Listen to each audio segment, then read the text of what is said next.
저희가 좀 길지만 욕심을 내어서 함께 읽었습니다. 하나하나 한 구절 한 구절 읽어가는데 이 상황의 긴박함이 느껴지시죠? 급함을 그대로 마음에 품고 좀 이렇게 우리 말씀을 나누기 원해요. 오늘은 이제 사도행전 시리즈의 가장 마지막입니다. 오늘부로 사도행전이 끝나요. 여러분 거의 진짜 너무 애쓰셨어요. 네, 박수 쳐달라고 한 건 아니었는데 칠 거면 치고 말려면 마세요. 네, 좋습니다. 이제 사도행전 이야기가 끝나고 이제 다음 주부터는 이제 사도행전의 흐름을 기억하면서 바울이 썼던 각 서신서를 하나 살펴볼 예정입니다. 오늘까지 잘 들어주시면 앞으로의 이 설교, 이 서신서에 대한 이야기 조금 더 잘 다가오겠죠. 네, 오늘 마지막 이야기, 사도행전 마지막 얘기를 나누기 원해요. 여러분 이 역사상에서요, 이 최고의 이 해양 재난이라고 할 만한 사건이 있었어요. 역사상에 이 바다에서 일어나는 사고 중에 제일 심각했던 사고가 하나 있었는데 그 어떤 것일까요? 어떤 사고일까요? 맞아요. 1912년도에 일어났던 타이타닉호의 이야기가 우리가 알 수 있는 역사상 최악의 해난 재난 사고라고 말할 수 있습니다. 그 당시 타이타닉호는요, 그 1912년도에 제일 큰 여객선이었대요. 너무나 큰 여객선이어서 이 여객선이 과연 침몰할이 있을까라고 생각하는 정도로 엄청나게 대단한 배였다고 합니다. 그런데 그 배가 그냥 여행을 하는 과정에 빙산을 만나서 침몰하기 시작했다는 거예요. 그 배에는 자그마치 2208명이 타고 있었는데 그 사고로 인해서 2208명 가운데에 3분의 2나 해당되는 사람들이 정말 슬픈 또 결말을 맞이하게 됐다는 이 실제 사고와 사건의 이야기라고 할 수 있어요.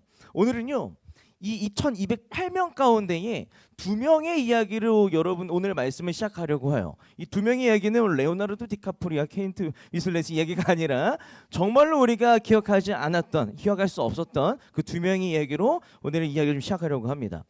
이 타이타닉호 사고 당시에요, 2208명의 사람들 가운데에 올림픽 챔피언이었던 사람이 2사람이 타고 있었대요. 한 사람은요, 끔찍한 사고 속에서 타이타닉호의 영웅이 되었고, 다른 한 사람은요, 끔찍한 사고 속에서 타이타닉호의 비겁자라고 하는 비난을 평생토록 받으면서 살았습니다. 하나하나 좀 이야기 나누기 원하는데, 먼저 타이타닉호의 영웅의 이야기를 한번 나누기 원해요. 이름은요, 리처드 노리스 윌리엄스라고 하는 사람인데 그냥 줄여서 윌리엄스라고 할게요. 그 윌리엄스라고 하는 21살의 테니스 선수가요, 그 배에 타고 있었다는 거예요.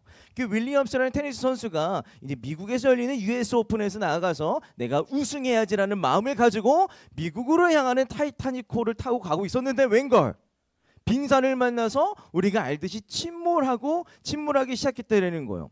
그때 그 테니스 선수 옆에는 아버지랑 같이 있었는데 윌리엄스와 아버지가 그 타이타닉호가 침몰한 그 과정 가운데 결단한 것이 하나가 있었습니다. 무엇이냐면 다른 사람들 다 내린 뒤에 우리는 맨 뒤에 내리자.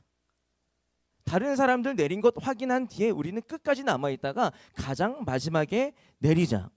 그래서 그 아버지와 그 윌리엄스는요, 마지막까지 이 구명보트를 탈 수 있는 것도 양보하고 구명조끼도 양보하고 물이 차오르는 선실을 다니다가 그러니까 이제 객실 안에 사람이 있으면 문을 부셔서 그 사람 구해내는 등 여러 가지 열심히 사람들 구하는 활동을 하게 됩니다. 심지어 슬픈 일은 무슨 일이냐면 끝까지 배에 남아 있다가 이제 마지막에 뛰어내리면 되는데 심지어 아버지는요, 마지막에 뛰어내리지 못했다는 거예요. 결코 윌리엄스 한 사람만 살아남았어요. 그리고 이 이야기들을 사람들이 뒤에 알고 난 이후에 사람들이 윌리엄스를 뭐라고 부르냐면 이 사람은 타이타닉호의 영웅이라고 불러요. 근데 더 많은 이야기가 있지만 뭐 이럴 때면 그냥 뭐 조금 길어져도 되니까 이렇기도 했대요. 그러니까 마지막에 뛰어내리고 나서 구명보트 타지 못한 윌리엄스가 이제 그 차가운 물이 둥둥 떠다니다가 발에 동상이 왔대요. 그 동상 때문에 의사가 뭐라 그랬냐면, 결국 구조가 되었는데 뭐라 그랬냐면 당신이 이 다리를 잘라야 됩니다. 당신 다시는 운동 못합니다라는 그 얘기를 듣고 나서 윌리엄스는 말합니다.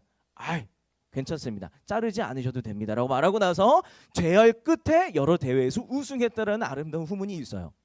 그 사람은 나중에 타이타닉호의 영웅의 얘기를 듣게 된다는 거야. 근데 같은 그 배 안에 전혀 다른 선택을 했던 챔피언이 있었어요. 올림픽 챔피언. 그 사람이 이름은 뭐냐면 더프 고먼이라고 하는 사람이에요. 더프 고든이라고 하는 사람이요.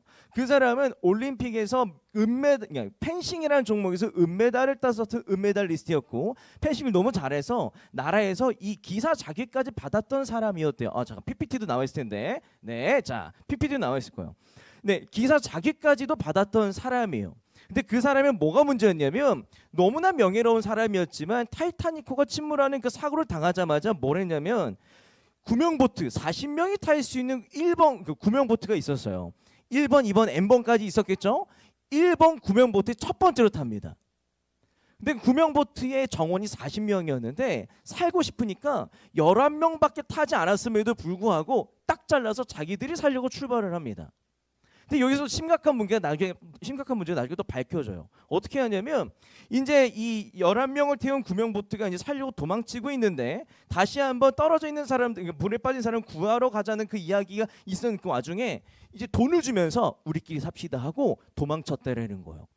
이 사람은 살게 되었지만 나중에 타이타닉호의 비겁자라고 하는 오명을 안고 삶을 살아가게 됩니다. 여러분들 한번 보시기에 이 윌리엄스라고 하는 사람이랑 고프 고든이라고 하는 사람이랑 무슨 차이가 있었을까요? 어떤 차이가 있었기에 다른 오명과 명예 혹은 오명을 들으면서 살아갈 수밖에 없었을까요? 그 차이는요 간단해요. 용기예요, 용기. 용기가 있는가, 용기가 없는가의 차이라는 거예요. 여기서 용기란 무엇인지에 대해서 한번 정리하고 넘어갑시다. 용기는 무엇이냐면요, 다른 것이 아니라 막 이렇게 막 겁이 없는 것이 아니라 내가 뭔가 해낼 수 있는 어떤 능력이 아니라 용기는요 지극히 어렵고 두렵지만 그럼에도 불구하고 그 두려움을 그 두려움을 이겨내고 내가 옳다고 생각하는 것을 실천할 수 있는 마음이 용기라는 거예요. 두려움을 이겨내고 옳다고 여긴 일을 실천할 수 있는 마음이 용기라는 거예요. 그렇다면 여러분은 용기가 있는 사람들이십니까? 만약에 여러분들 가운데에 이 지금 말씀드렸던 타이타닉호의 두 사람과 같은 상황에 처해 있다면 여러분들은 윌리엄스라고 말할 수 있는 그 용기 있는 사람의 길을 걸어가시겠습니까? 아니면 살기 위해서 고프 고든이 선택했던 용기 없는 사람의 길을 걸어가시겠습니까? 누군가는요 저에게 이런 말을 할 수가 있어요. 아이 전도사님, 요즘은 기술이 좋아서 뭐 배를 타봤자 타이타닉호처럼 침몰할 일이 있겠어요? 그 타이타닉호라고 하는 그 극단적인 상황을 우리에게 들이미 있는 것이 과연 옳아요? 라는 이야기를 할 수가 있어요. 그러나 여러분, 많은 전문가들이요 이 세상과 이 사회를 두고 뭐라고 이야기하는 줄 아세요? 이 시대 사람들이 절망하고 절규하고 우울해하고 내 삶 다 끝났다라고 말하는 것이 마치 침몰하는 난파선 같은 세상이다라고 이야기를 하고 있다는 거예요. 우리는 실제로 타이타닉호에 타고 있지 않지만 세상 사람들이 말하기에 난파선 같은 세상 위에서 인생을 살아가고 있는 것이 오늘날 우리의 모습이라는 것이죠. 다시 말하면 난파된 세상에서 살아내기 위하여서 우리에게 필요한 것은 용기입니다. 난파한 세상을 살쳐나갈 용기가 필요한 것이 오늘날의 우리라는 거예요. 그러면 우리는 어떻게 이 세상을 살아가는 가운데 두려움을 이기고 마음먹은 것을 해낼 수 있는 그 용기를 가질 수 있겠습니까? 오늘 본문의 바울은요 우리에게 용기란 무엇인가에 대해서 이야기를 잘해주고 있어요. 오늘 본문 다시 한번 돌아갑시다. 오늘 본문은요 어떻게 보면 은유적이에요. 오늘 본문에 처해 있는 사람들의 상황은요 오늘날 우리의 모습을 너무나 잘 보여주고 있어요. 그 말씀 가운데 하나를 제가 읽어드리기 원해요. 바람을 맞서서 나아갈 수 없으므로 우리는 체념하고 떠밀려가기 시작하였다. 이것은 비단 바울의 이야기가 아니라 우리들의 이야기가 될 수 있다라는 거예요. 오늘 본문의 상황을 잘 드러내 보이는 장면입니다. 바울을요 이제 다시 오늘 본문 돌아오면 이런 얘기를 할 수 있어요. 이제 오늘 본문은요 바울을 호송하는 배가 온갖 안정장치를 마련하고 출항을 합니다. 배의 선원들과 선장이 보기에는요 이 출항과 이 배는 아무런 문제가 없었어요. 오히려 뭐라고 하냐면 와 지금같이 타이밍이 좋은 때가 없다고 사람들이 뜻을 모았다고 오늘 본문은 이야기를 하고 있는 거예요. 선원들과 선장들이 온갖 지혜와 노하우로 갔을 때 아무런 문제가 없어서 항해를 시작했는데 무엇을 만납니까? 폭풍 유라굴로를 만나요. 폭풍을 만나요. 폭풍 앞에서요, 선원들이 갖고 있던 선장에 마련한 모든 안정장치들이 싹 다 무의미해져요. 모든 지혜와 노하우들이 싹 다 무해집니다. 그때 그들이 무엇을 했다고 말합니까? 체념하고 죽기만을 기다리면서 떠밀려가기 시작했다라고 이야기를 하고 있는 거예요. 모든 선원들이 자포자기했다고 이야기하고 있어요. 사도행전의 누가는요, 사도행전에서 누가는요, 이때 이 상황을요 이렇게 기록하고 있어요. 20절 말씀입니다. 우리는 살아남으리라는 희망을 점점 잃었다. 살아남으리라는 희망을 발버둥 쳐봤지만 그 희망을 점점 잃었다. 여러분, 그 배 위에서 필요했던 것이 무엇이었겠습니까? 어쩌면 용기 있는 한 사람, 희망을 말할 수 있는 한 사람이 그 배 위에 너무나 필요했던 것이죠. 사랑하는 새촌 여러분, 오늘 본문과 말씀을 나누는 가운데요, 우리가 지금 이 살아가고 있는 이 난파된 세상을 살아가고 헤쳐나갈 수 있는 용기가 무엇인지에 대해서 곰곰이 생각해 보시기 바랍니다. 당장 여러분들이 교회 밖 세상으로 나아갔을 때 깨어지고 흔들림 가운데에 내가 용기 있게 흔들림 없이 살아낼 수 있다는 거, 마음이 꺾이지 않고 살아낼 수 있다는 거, 그 용기를 어떻게 얻는지에 대해서 곰곰이 생각하면서 오늘의 말씀을 나눴으면 좋겠어요. 여러분, 용기를 위해서 세 가지 나누기 원하는데요, 용기는요 격려하는 나로부터 와요. 용기는요 격려해 주시는 주님으로부터 오고, 용기는 결단하는 우리로부터 오는 것이 바로 용기다라고 말할 수 있어요. 하나하나 나누기 원합니다. 사도행전 27장 20절에서 22절 말씀을요 함께 읽겠습니다. 시작. 여러 날 동안 해도 별도 보이지 않고 거센 바람만이 심하게 불었으므로 우리는 살아남으리라는 희망을 점점 잃었다. 사람들은 오랫동안 아무것도 먹지 못하고 있었다. 그때 바울이 이렇게 말하였다. 여러분은 내 말을 듣고 크레타에서 출항하지 않았어야 했습니다. 그랬으면 이런 재난과 손실은 당하지 않았을 것입니다. 그러나 이제 나는 여러분에게 권합니다. 기운을 내십시오. 이 배만 잃을 뿐 여러분 가운데 한 사람도 목숨을 잃지는 않을 것입니다. 아멘. 오늘 본문에서 바울의 신분은 뭐였을까요? 자유인이었을까요? 죄수였을까요? 오늘 본문에서도 바울은 죄수였습니다. 죄수인 상태에서 로마에서 재판을 받기 위해 다른 악인들, 다른 죄수들과 함께 백부장과 군인들이 이끌어가는 대로 이끌려갔던 것이 지금 오늘 본문의 바울의 상황과 상태였어요. 그런데 이제 로마로 가기 위해서 이제 배를 탔어야 되는 상황이었는데, 바울이 보기에 지금은 배를 타고 항해할 수가 없는 타이밍이었습니다. 그래서 바울이 백부장에게 경고를 해요. 뭐라고 얘기하냐면 이렇게 얘기합니다. 사도행전 27장 10절에 드러나는 바울의 경고예요. 여러분, 내가 보기에 지금 항해를 하다가는 재난을 당할 것 같은데 짐과 배의 손실만이 아니라 우리 생명까지도 잃을지도 모릅니다 라고 경고를 하고 있어요. 그런데 백부장은요 바울의 말을 들을까요, 안 들을까요? 안 들었어요. 왜 안 들었을까요? 바울은 죄수였기 때문이요. 바울은 죄인이었기 때문이요. 여러분, 당장 이 죄수와 제가 있는데 죄수가 하는 말을 들으시겠어요? 제가 하는 말을 들으시겠어요? 제가 하는 말 듣겠죠. 왜 고민하세요? 제가 그렇게 고민할 필요가 없는 거예요. 제 말을 듣겠죠. 당연해요. 바울의 상황도 마찬가지였어요. 백부장의 보기에도요 죄인의 말을 듣는 것보다 더 많은 노하우와 지혜가 있는 선원과 선장들의 말을 듣는 것이 더 합리적이고 타당했습니다. 그래서 백부장은요 선장과 선원의 말을 듣기로 합니다. 11절 말씀을 제가 읽겠습니다. 그러나 백부장은 바울의 말보다는 선장과 선주의 말을 더 믿었다. 그러니까 백부장은 죄수와 죄인이 바울의 말에 네가 뭘 안다고 라고 맞장구 치면서요 이게 출항을 시작했다라는 거예요. 그러니까 백부장과 선장과 선원과 사람들 속에 있었던 그 바울은요 어떻게 보면 그 어떤 영향력도 주도권도 발언권도 주어지지 않을 만큼 가장 무력한 사람이 그 상황에 있어서의 바울이었습니다. 근데 문제가 하나가 발생해요. 뭐냐면 바울의 이야기에도 그 어떤 말도 귀도 기울이지 않고 항해에 나섰던 그 배가요 폭풍을 만난다라는 거예요. 폭풍 앞에서요 선장과 선원들이 가지고 있던 모든 노하우와 지혜들이 싹 다 무의미해집니다.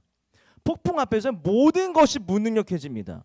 그리하여서 선원과 선장들이 선택한 거 있는데 뭐냐면 그 사람들은 살기 위해서요 승객들의 짐을 버립니다. 그래도 못 살게 하는 거예요. 그래서 뭘 버리냐면 배의 안전장치라고 하는 배 장비들을 버립니다. 뭐 노를 버리고 다 버리는 거예요. 그래도 죽을 것 같으니까 체념하고 뭐라고 하냐면 마지막으로 살기 위해서요 이 식량, 이 먹을 것마저도 지금 버리는 만에 신랑이 하는 것이 오늘 본문의 이야기라는 거예요. 그때 그들의 심정을요 사도행전의 누가는 뭐라고 얘기했다고요? 우리는 살아남으리라는 희망을 점점 잃었다.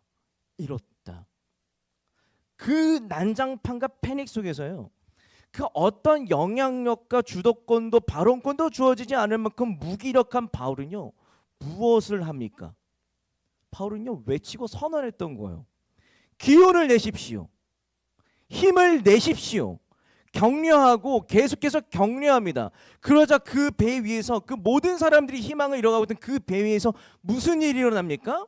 사도행전 27장 36절 말씀을 다 함께 읽겠습니다. 사도행전 27장 36절 말씀을 다 함께 읽겠습니다. 시작. 그러자 사람들은 모두 용기를 얻어서 음식을 먹었다. 아멘. 바울이 그 난장판 가운데 힘을 내십시오, 용기를 내십시오 하자 그 배 위에 있던 사람들이 어떻게 했다고요? 용기를 내어서 음식을 먹기 시작했다고 얘기하고 있는 거예요. 이 시점부터요 상황이 오늘 본문의 얘기가 진짜 흥미롭게 그려져 갑니다. 난파된 배 위에서요 벌어지는 모든 문제의 해결의 주도권을요 더 이상 선장이 갖지 않아요.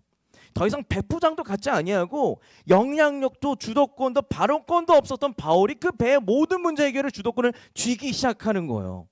배 위의 사람들은요 더 이상 선장과 백부장의 말을 듣는 것이 아니라 바울의 말 한마디 한마디를 듣고 그 바울의 말에 귀를 기울이기 시작한다는 거예요.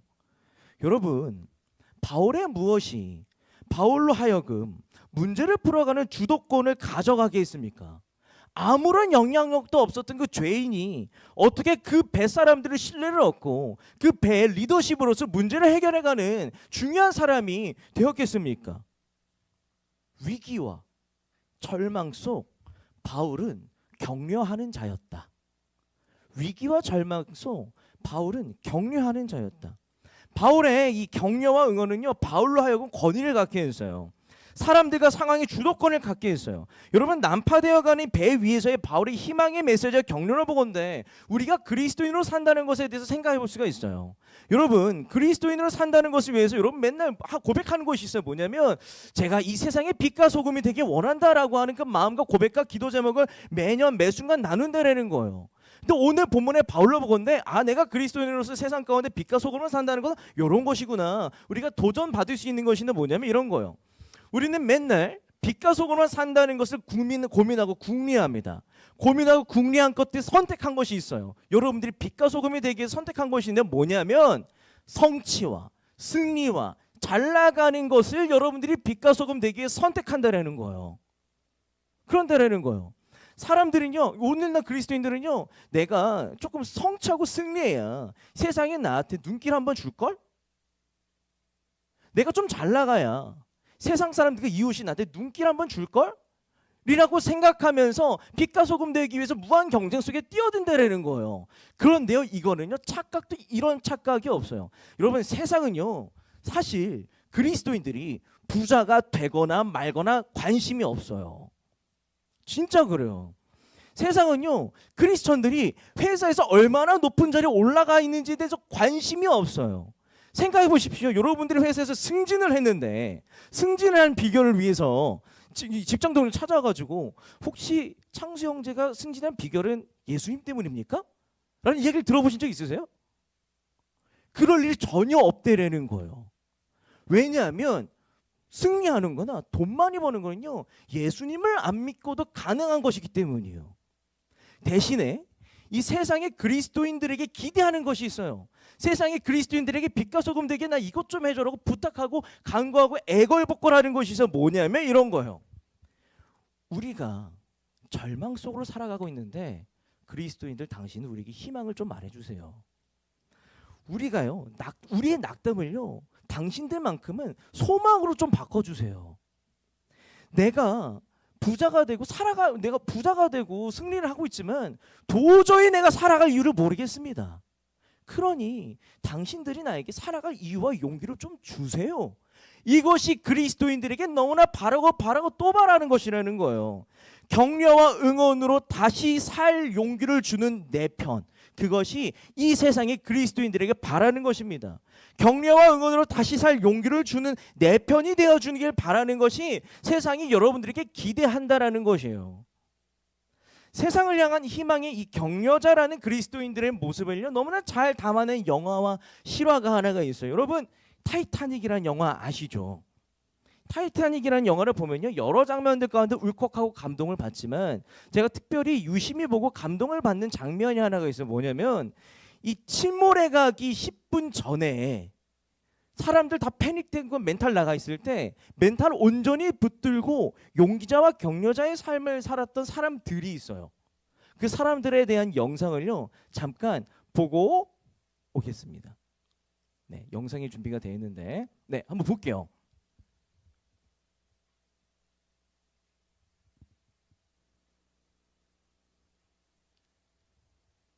소리가 안 나니까 제가 입으로 한번 발리지 되나?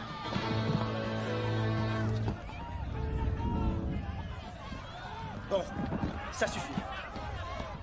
Au revoir, Willy. Bonne chance. Un de ces jours.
영화를 보건대 난장판이지 않습니까?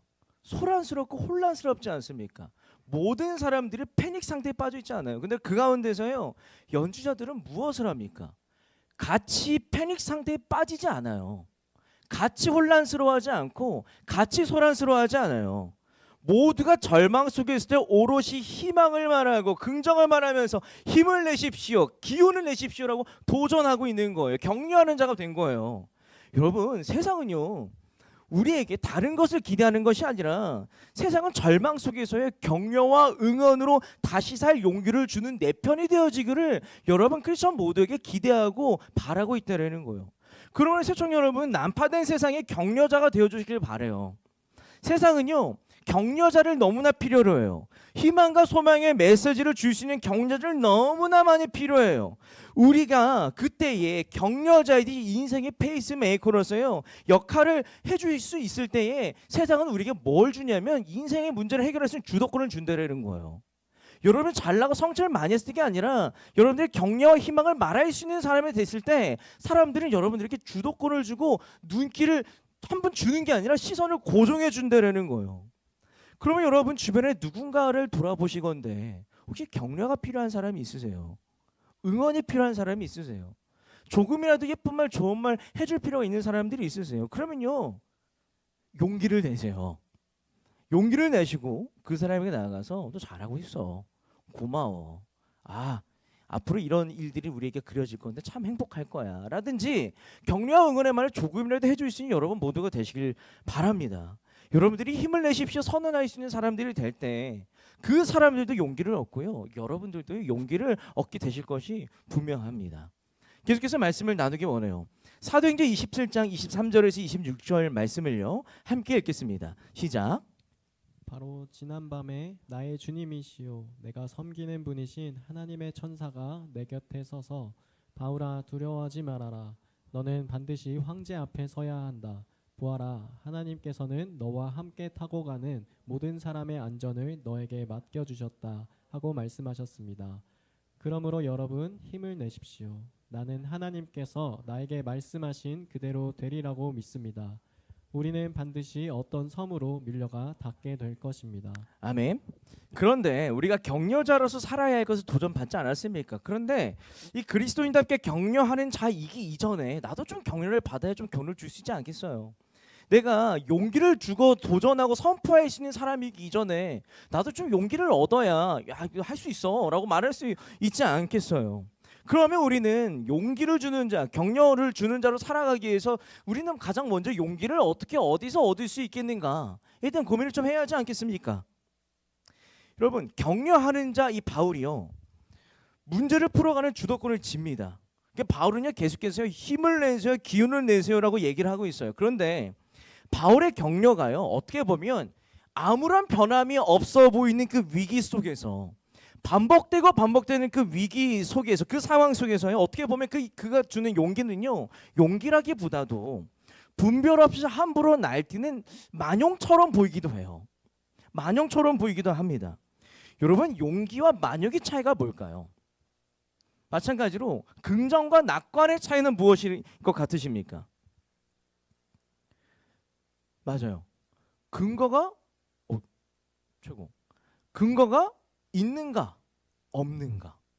근거가 있는가 없는가. 근거 있게 독려하면 용기이고요. 근거 없이 함부로 말하면 그건 만용일 가능성이 높습니다. 근거를 가지고 말하면 긍정이고요. 긍정 없이 말하면 그거는 무책임한 낙관일 가능성이 굉장히 높다라는 거예요. 어떻게 보면 계속 파도가 치고 떠밀려가고 모두가 체념해 있는 상황들이 계속 지속되는 가운데 바울의 이 치열업하고 용기를 주는 그 격려의 메시지는요 사람들이 보기에는 희망의 메시지라기보다도 분별 없이 함부로 날뛰는 만영처럼 보일 수 있다는 거예요. 근거 없는 어떻게 보면 낙관지처럼 보일 수 있다는 거예요. 그렇다면 바울의 이 격려는요 과연 근거가 없습니까?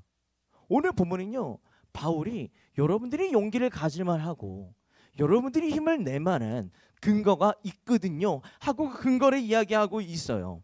바울은요 기운을 내세요라고 외친 이후에 우리가 기운을 낼 수 있는 이유에 대해서 얘기하는데 23절과 25절을요 제가 다시 한번 읽겠습니다. 우리가 용기를 가질 만한 이유예요. 읽겠습니다. 바로 지난밤에 나의 주님이시요 내가 섬기는 분이신 하나님의 천사가 내 곁에 서서 바울아 두려워하지 말아라. 너는 반드시 황제 앞에 서야 한다. 보아라, 하나님께서 너와 함께 타고 가는 모든 사람의 안전을 너에게 맡겨주셨다 하고 말씀하셨습니다. 그러므로 여러분 힘을 내십시오. 나는 하나님께서 나에게 말씀하신 그대로 되리라고 믿습니다 라고 이야기를 하고 있어요.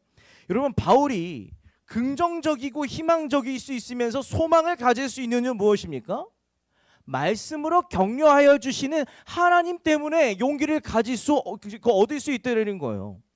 하나님께서 주시는 약속이 꼭 그대로 되리라. 꼭 그대로 되리라고 하는 그 믿음이 바울의 용기의 근거와 소망의 근거가 되어준다라는 것이죠. 여러분, 우리는 늘 연약하여서요 내가 괜찮다는 것, 안전하다는 것을 느끼기 위해서 뭘 하냐면 늘 근거를 찾아요.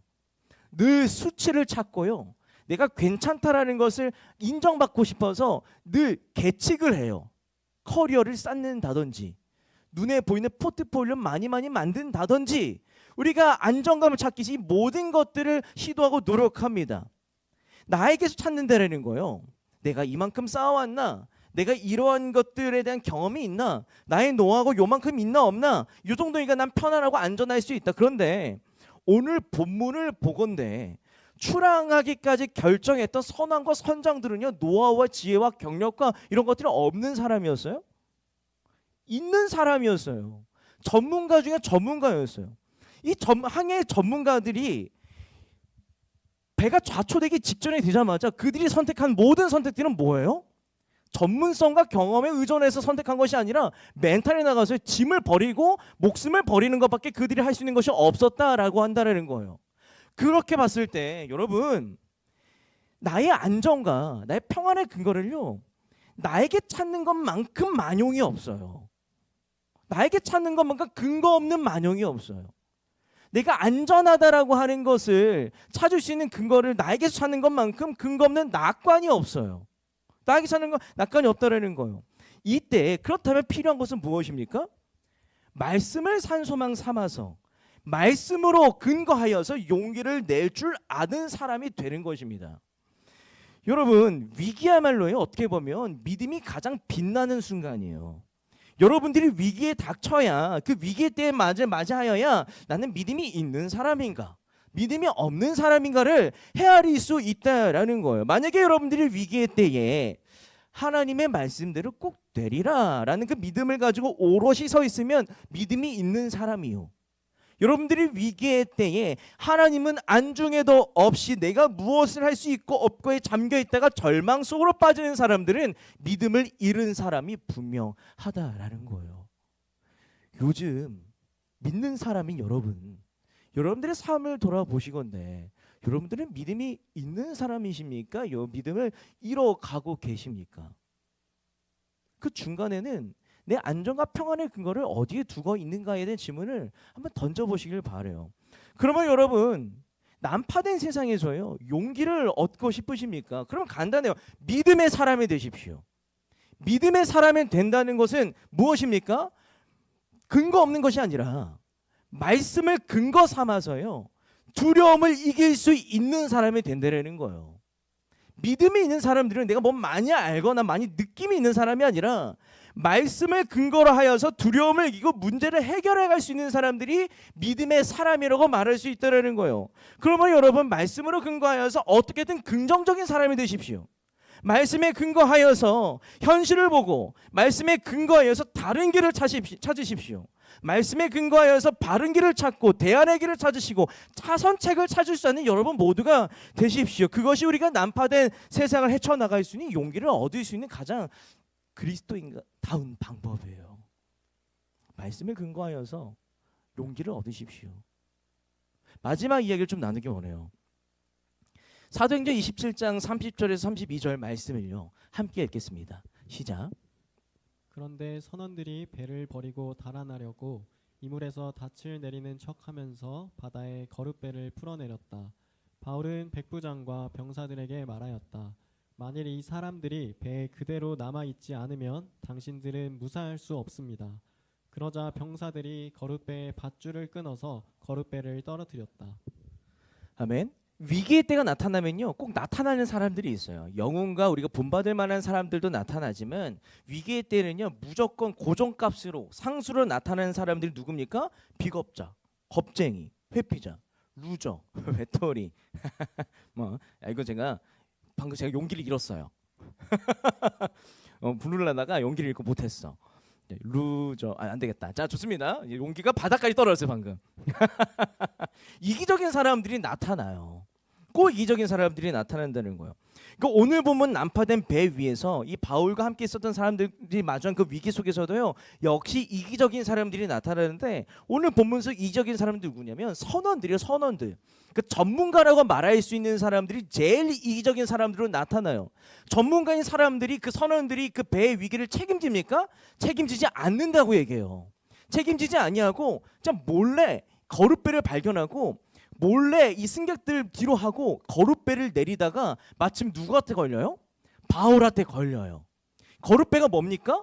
구명보트인 거예요. 이를테면 배에 사고가 났는데 선원과 선장들이 자기만 살려고 구명보트에 내리다가 바울에게 걸린 꼴이 내린 거예요. 그 바울에게 걸리자마자 바울은요, 쪼르르 백부장한테 가서 이렇게 얘기를 하고 있는 거예요. 백부장이요, 선원들이 자기들만 살려고 구명보트를 내리니 저 구명보트를 당장에 끊어버리십시오.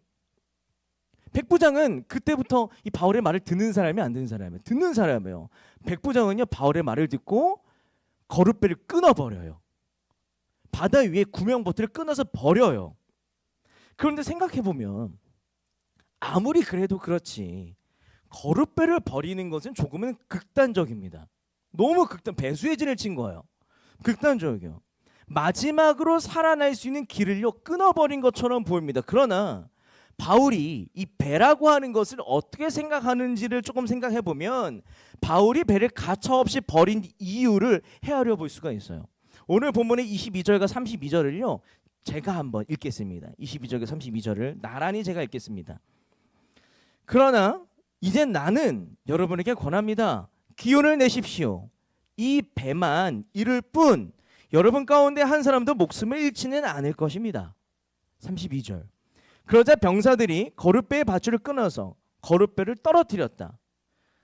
여러분 바울에게 있어서 배는 무엇일까요? 미련 없이 버릴 것이었어요. 바울에게 있어서 배는 무엇이었냐면 내가 생존하는데 그 어떤 영향도 미칠 수 없는 미련 없이 버려도 마땅한 것이 배였다라는 거예요. 왜요? 바울에게 있어서 살기 위해 중요한 것은 배가 아니라 하나님이기 때문이에요. 배가 아니라 하나님이었기 때문에 배가 있거나 없거나 안중에 없었던 것이 바울에게 있어서 배의 의미였다는 거예요. 사람들과 바울 사이에 배에 대한 온도 차이가 보이지 않습니까? 사람들에게 있어서 배는요 살기 위해서 우리가 미련을 가질 법한 거예요. 이기적으로 미련을 가질 법한 것이 사람들에게 있어서 배였어요. 근데 마찬가지로 똑같은 배를 두고 바울은 다르게 생각합니다. 바울에게 있어서 배는 무엇이냐면 나의 생존과 하등 상관이 없이 미련 없이 버려도 마땅한 것이 바울에게 있어서 배였다라는 거예요. 왜 그러냐면 바울에게 있어서 배는요 안전을 보장하기보다도 진정한 안전을 주시는 하나님 복이 방해하는 것이었기 때문이에요. 하나님을 봐야 내가 사는데 하나님을 보지 않고 다른 거 생각하게 하는 것이 바울에게 있어서 배였기 때문이에요. 여러분 바울은요 다시 살 용기를 얻어요. 그리고 바울은요 다시 살 용기를요 옆에 있는 사람들에게 북돋아줘요. 근데 어떻게 얻고 어떻게 그 용기를 나눠줍니까? 미련 가질 만한 것들을 다 끊어버렸어요. 미련 가질 만한 것을 버려버렸어요. 그리고 미련 없이 주님만 바라봤어요. 미련 가질 만한 거 끊어버리고 미련 없이 주님만 바라보는 것, 이것이 바로 용기를 잃을 수밖에 없는 그 상황에서 바울이 용기를 얻을 수 있었던 비결이에요. 도전입니다. 다시 한 번만 이 타이타닉의 사중주의 감 떠올려 봅시다. 여러분 저는 이 타이타닉의 이 사중주의 연주자들의 삶과 용기를 보고 있는데 울컥해요. 볼 때마다 감동을 받아요. 근데 중요한 건 과연 그 연주자들이 내가 살기도 벅차 죽겠는 그때에 어떻게 용기를 얻고 그 용기로 말미암아 끝까지 격려자로서의 삶을 살 수 있었는가에 대한 고민이 들어요. 근데 중요한 건 연주자들이 연주했던 그 곡을 보면 아, 연주자들이 이런 마음을 가지고 그 자리에 있었겠구나라는 것을 헤아려 볼 수 있어요. 여러분 연주자들이 어떤 노래를 연주합니까? 찬송가 338장 찬송가를 연주해요. 내 주를 가까이 하게 함은. 마지막 나에게 주어진 마지막 10분의 연주의 때에 선택한 찬양이 내 주를 가까이 가게 함은이었다라는 찬양이라는 거예요. 내 주를 가까이 하게 함은 십자가 짐 같은 고생이나 내 일생 소원은 늘 찬송하면서 주께 더 나가기 원합니다. 제가 후렴구 가사만 조금 더 나누기 원해요. 내 일생 소원은 주께 더 나가기 원합니다. 꿈에도 서원이 주께 더 나가기 원하는 거예요. 천사가 날 부르니 주께 더 나가기 원합니다. 숨질 때 되도록 주께 더 나가기 원합니다. 여러분 죽는 순간까지 용기를 잃지 않고 담대하게 격려자로서의 사명을 감당했던 그 연주자들의 용기는요 어디서 옵니까? 미련 없이 주님만 보는 것에서 왔어요. 바울도 마찬가지입니다. 배가 아닌 주님을 바라보니, 안정장치가 아닌 주님을 바라보니, 주님 한 분 미련 없이 바라보니 이 위기의 때를 헤쳐나가 있으니 용기가 바울에게 주어졌다라는 것이죠. 여러분 그리스도인들의 용기는요 어디에서 옵니까? 내가 잃을 것이 더 이상 없을 때 오는 것이 그리스도인들의 용기예요. 살기에 붙들고 있던 것들 미련 없이 내려놓고 주님께 더 가까이 나아가기 원하고자 하는 그 마음이 커져갈 때 여러분들의 용기는요 더더욱 뚜렷해지고 선명해질 것이 너무나 분명합니다. 우리가 주님 미련 없이 주님만 바라볼 때 우리는 난파된 세상을 헤쳐나갈 수 있는 용기 있는 사람이 될 것이고 용기 있는 그리스도인이 될 것이에요. 그러므로 사랑하는 새청 여러분, 여러분들의 거룩배는 무엇입니까? 여러분들이 마지막까지 붙들고 있는 그 안전장치는 무엇입니까? 우리는요 어쩌면 그 거룩배를 버려야만이 용기를 얻을 수 있는지도 몰라요. 여러분들이 마지막까지 실험하고 있는 그 안전장치를 탁 하고 내려놓을 수 있을 때야만이 여러분들이 그리스도인답게 용기를 얻을 수 있을지 몰라요. 여러분들이 마지막 살 길이라고 붙드는 그 거룩배를 끊을 수 있어야 여러분들이 하나님께 더 나아갈 수 있기 때문이에요. 난파된 세상, 여러분들이 붙들고 있는 거룩배의 밧줄을 끊고서요 주님께 더 나아가시기 바랍니다. 그때 여러분의 용기를 얻을 것이 분명합니다. 이제 말씀을 맺습니다. 여러분들은요 다시 한번 생각해 봅시다. 여러분들은 용기가 있는 사람입니까? 없는 사람입니까? 여러분들은 두려움을 이기고 여러분들이 선택한 것, 마음먹은 것, 실천하고자 결단한 것을 끝까지 살아낼 수 있는 그런 용기 있는 사람입니까?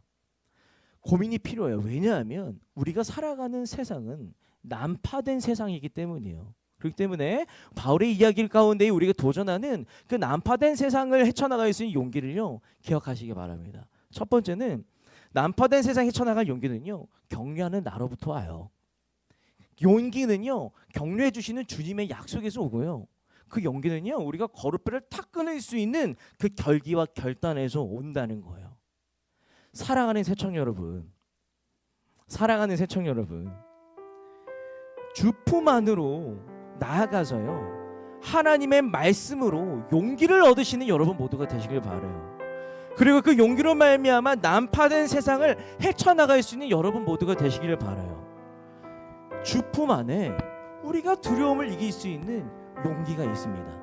우리 함께 찬양하는 가운데에 우리 삶을 묵상하면서 주님 품 안으로 나아갑시다. 함께 찬양.